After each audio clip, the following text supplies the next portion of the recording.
Saudara-saudara sekalian, dalam kuartal pertama tahun ini, kebijakan-kebijakan yang mendorong pertumbuhan ekonomi, pertama,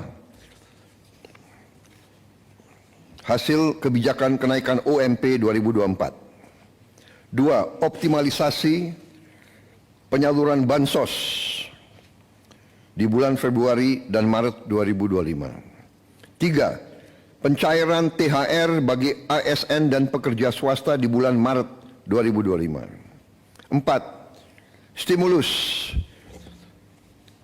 pada bulan Ramadan, yaitu A. Diskon harga tiket pesawat, B. Diskon tarif tol, C.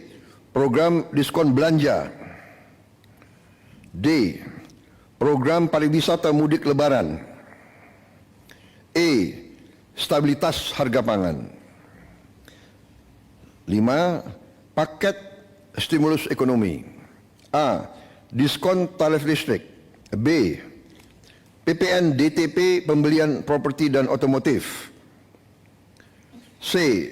PPN BM DTP otomotif, elektronik vehicle dan hibrida, D. Subsidi pajak DTP motor listrik, E. PPH DTP sektor padat karya. 6. Optimalisasi program makan bergizi gratis. 7. Optimalisasi penyaluran KUR.